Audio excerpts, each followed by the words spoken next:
It doesn't matter what hand you're dealt. As a matter of fact, sometimes a bad hand actually leads to wonderful gifts.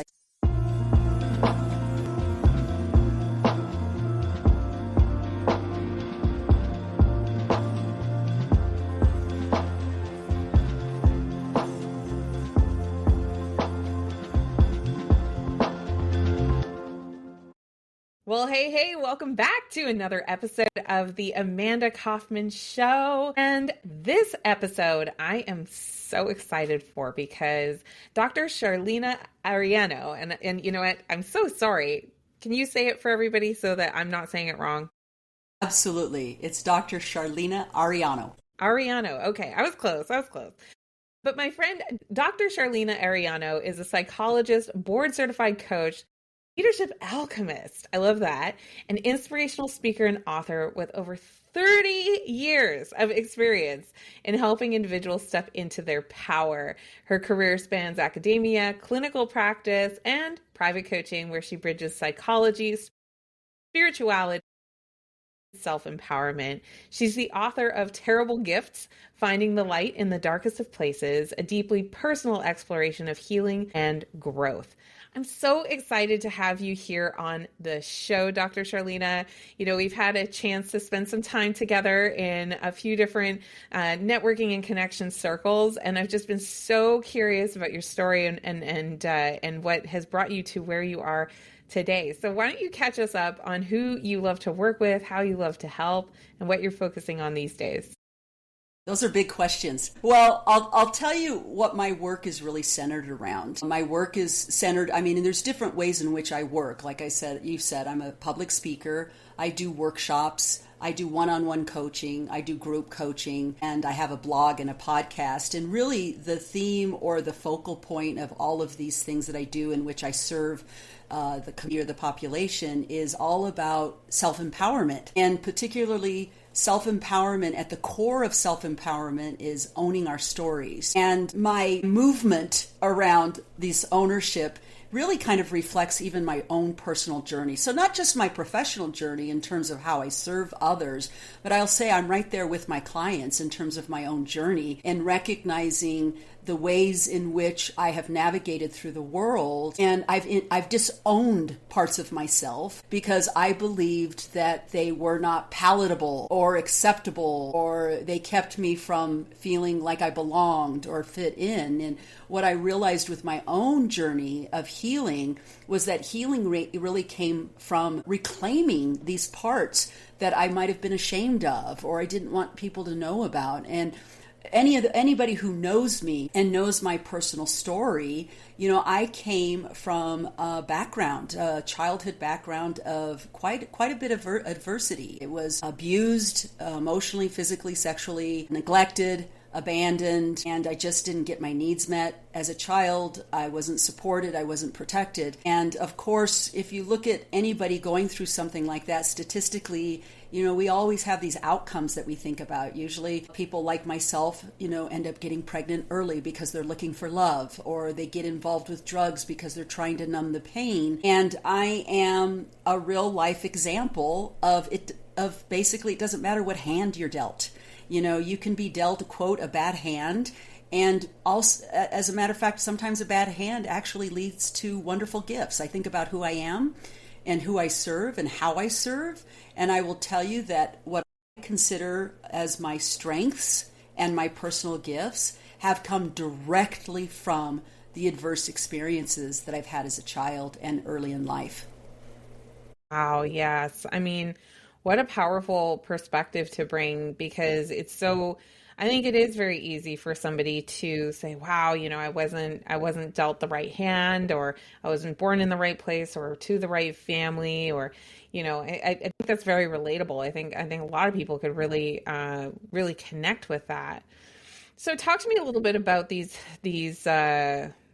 power powerful moments that we can access even in moments of diversity? Like, what might that look like for someone? What's really important is, I think and I'm only going to focus on the American culture because that's only the experience I have. So I want to make this really clear. I understand that other cultures may have a different experience. So we're speaking about what it means to be growing up in the United States. And what I believe that we have done as a culture is that our focus tends to be outward. And I think even more so now with the advent of social media. Like, I don't want to age myself too much, but there was a time when there were 3 TV channels and things were closed and there was no cell phones and there weren't voicemails and there weren't computers.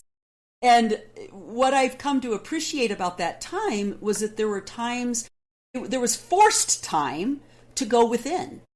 And our sense of personal power is within us. It's not outside of us. And what I find in today's world is that everybody's attention is drawn outward.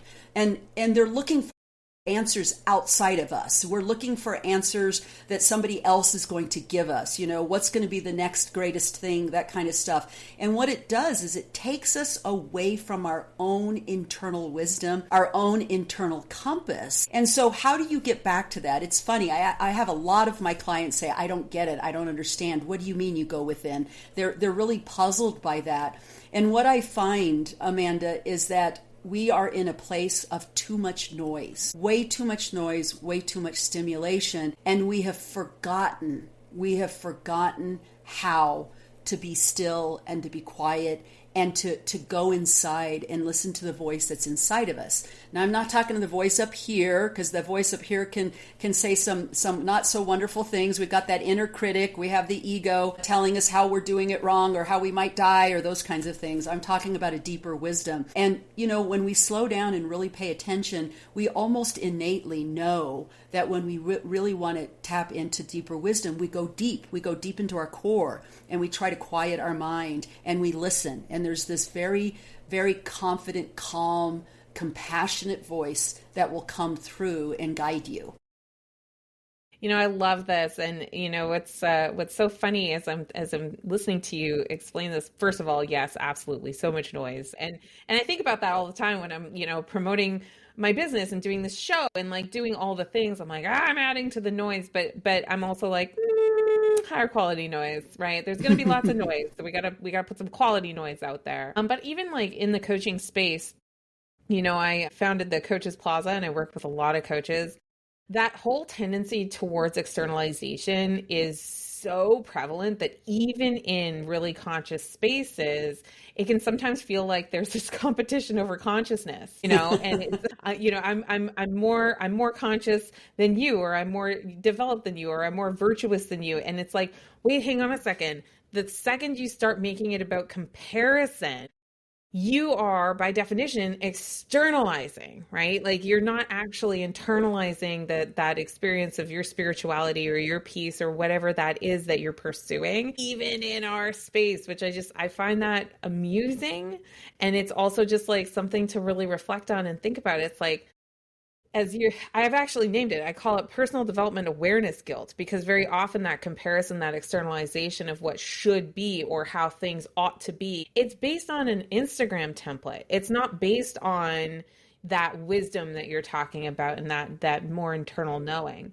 What would you say to someone who perhaps has experienced a lot of the noise, but maybe they've never heard that internal voice? Maybe they are not trusting of an inner wisdom necessarily, because maybe they've never slowed down really to consider it. And they're having a hard time perhaps parsing between this is noise from society, or this is noise from my background, or this is, you know, how do you know it's you versus the noise? People that may be listening that are like, I have no idea what she's talking about, or what is the first step to even doing it, because their conditioning and their sphere of reality never makes room for that. And it's interesting because some people even get a little anxious about the idea. Like, what do you mean I have to be quiet? You know, what do you mean? Is there really going to be a voice? And how do I know if it's the right voice? it's kind of, it can be amusing, and we can kind of laugh at ourselves in this kind of way. And so one of the things that I often tell my clients as a first step is learning how to just be in their body. Many of us are not in our bodies. Our focus, our senses are externally out. They're focusing on the outer world, and the idea of bringing them in feels really foreign. So this idea of being able to key into or listening to a deeper wisdom just feels really foreign. So a lot of times what I will do with my clients is I'll say, let's start with your body. Close your eyes and get into your body. Tell me what you notice about your body. Are there any sensations? Does your foot hurt? Are you getting pins and needles in your feet? Or, do you feel the throbbing in your knee? Or do you feel, warmth on your back? Or do you feel your back against the couch or whatever? It's the idea of creating awareness. And that's the first step. And so sometimes that's something that's reachable to somebody. It's like, I can feel sensation in my body. They do that is they're opening the door to a very important tool. And that tool is called self-awareness. And when we build that self-awareness muscle, then we can graduate. And it's not that we give up on these things, because they build on each other. When we develop some self-awareness, we are in our body, we feel our body. Then what we can do is we can imagine, let me take my awareness up into my head. And what does that feel like? I'm up here. What does that feel like? What do I notice about it? What happens if I take my awareness to my throat? Or what happens if I take my awareness to my heart or my gut? Like, what happens? What do I notice? Like, do I notice sensations? Do I notice feelings coming up? Are there words coming up? And you can play with it. And what you'll find is the way that you can discern between voices is typically if we are in our head, if we're in our ego, if we're in all the shoulds or what people think or what we think we're supposed to be doing, there will always be this twinge of urgency. There's this twinge of, oh my God, oh my God, oh my God. There's a little bit of that. And that's how you know you're in your head.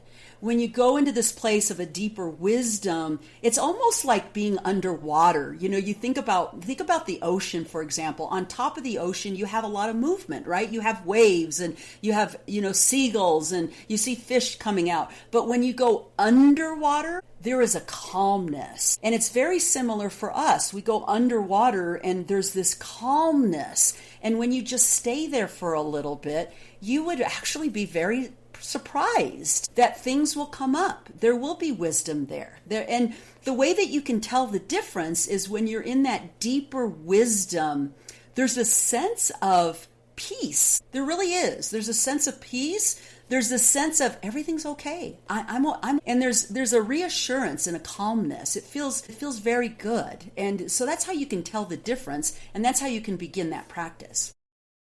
I love that. And that finer distinction, especially around like, you got it when you feel okay, like when you feel safe, you don't feel like there's all this judgment. There's been some really interesting studies that have come out more recently around social media use and how it's affecting our emotional health, but also our tendency towards judgment and comparison, and that, social media is causing us to become more judgmental and to live in this land of comparison. And what you were describing there, I'm like, wow, you're not comparing to anything there. There's just radical presence. You're totally present with that moment. Time can pass as it does, and we're not, in a rush. I love that. That's such a great distinction. And here's what came up is I'm like, just working with a lot of coaches, working with a lot of business owners, high performers, high achievers, I can tell you right now, they all think that's a luxury. That it's this luxury to slow down. It's this luxury to take this space. And so then they defer on it. So, because it does take time, doesn't it? It does take some intention to actually do the thing. So to make the space. So what do you see as signals that someone really, really ought to consider taking that time?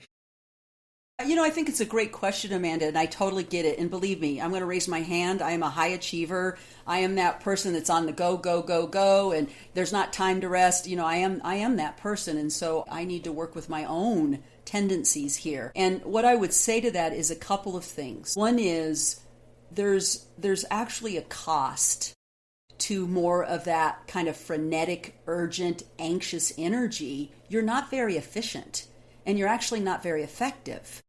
And I think when you actually practice it, because the other thing is, I'm not talking about sitting down with your legs crossed and your fingers, in the Om sign and sitting there for 20, 40, 50, 60 minutes. I'm not saying that at all. Sometimes presence can happen in 10 seconds. And so, I think it's important, to think about, do you want to be in your car going down every street corner wondering where you're going, going in circles or ending up in the same spot? That's what happens when we're coming from that place of urgency and I got to go, I got to do. When we're in that more centered, wise place, we have a direct line to where we're going, And so in some ways, when people say, well, I don't have the luxury, something to consider is, what is it costing you in terms of effectiveness and efficiency when you don't dip into that deeper wisdom? So that's a different way of looking at it, because I'm sure we've all been in the place where we're anxious and frenetic and we're going after this and we're going after that and we're going after this. And then when we have a time to slow down and reflect, we're like, oh, wow, I actually wasted a lot of time, or boy, that wasn't really a good decision, or wow, that wasn't really aligned with what I was trying to do. And so to look at it from a perspective of actually getting in touch with that deeper wisdom actually gets you on the trajectory of more efficiency.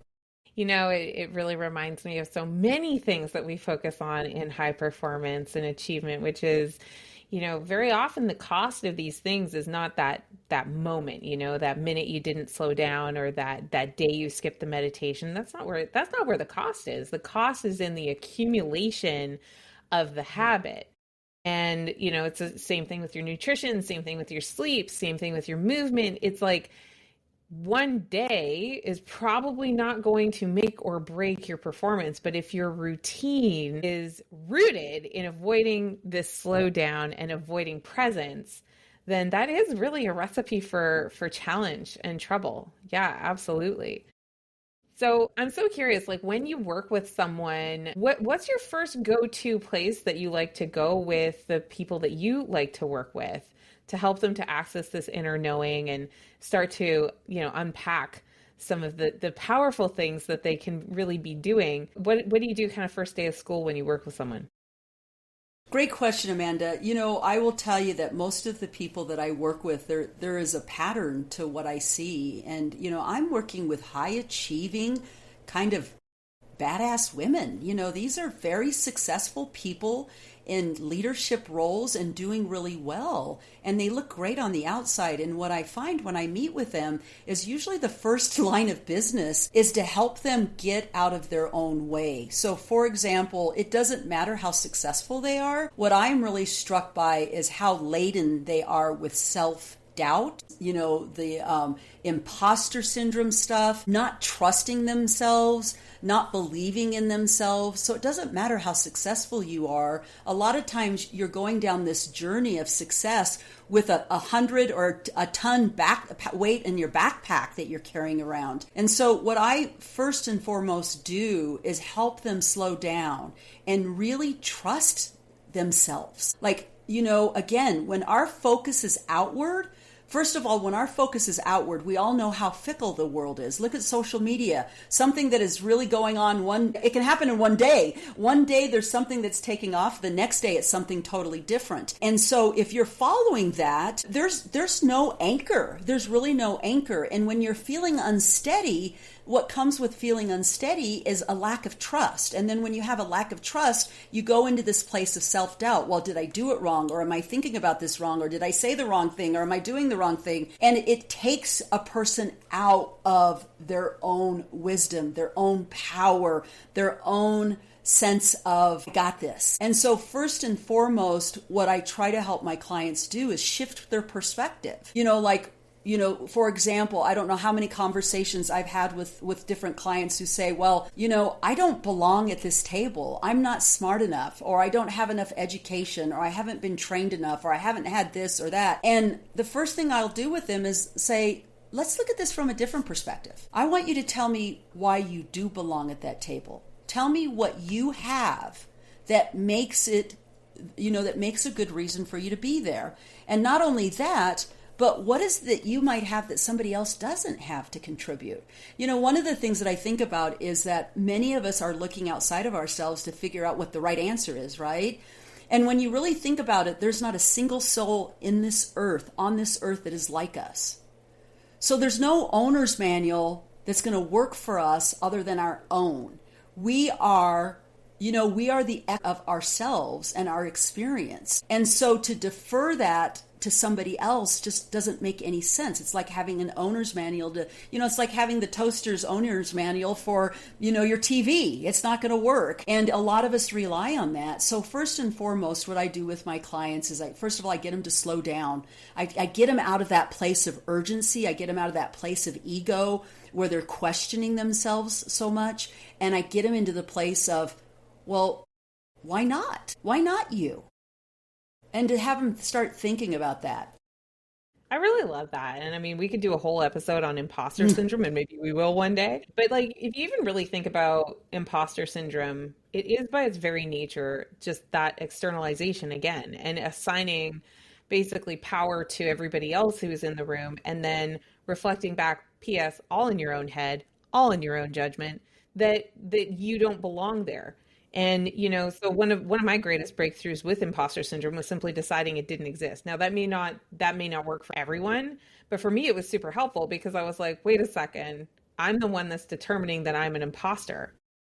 So I can't be an imposter because I'm not hearing the rejection from other people. And P.S., even if I heard rejection from other people, I was invited into the room. I'm like a vampire. I won't go in unless I'm invited anyway. Right. So, I could talk about that one all day, but sadly, these are short episodes, so we won't be able to do that topic today. However, if someone was really interested in keeping up with you, finding out about your podcast, all the good things, where should they go? Well, they have a number of options. I have a podcast that's called She Is Mother, and we talk about these kinds of things. As a matter of fact, we're doing a 90-day challenge about owning your story and what that means and how we get in stories and being able to tell if a story is serving us or not serving us. So they can follow me on my podcast, She Is Mother, or they can follow my blog, which is called Unshrinking, and that you can find that on Substack, or you can find it on my website, and you can find me on my web at www.drcharleanea.com, and that is CHARLEANEA.com. I love it. It's so good. And we'll make sure to have all those links for you, dear listener, in the show notes. Dr. Charleanea, this was an outstanding conversation. Thank you so much for spending some time with me today. I love it. And dear listener, if this was awesome for you too, make sure you hit that subscribe button before you go anywhere so you don't miss another episode. And I am so confident you know at least 3 people who would have really benefited from hearing this conversation today. So go ahead and grab the link and forward the episode, however you're listening to it, to your friends. Could be a text, could be a DM, but make sure that they get a chance to listen to this episode as well. And finally, if you're loving the Amanda Kaufman Show and you want to support us, the best way that you can do it is leaving an honest review.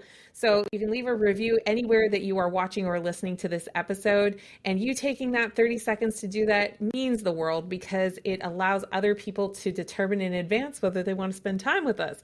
And so thank you so much for taking that time. All right. I will be back with another episode very, very shortly. But until then, make sure you do what matters.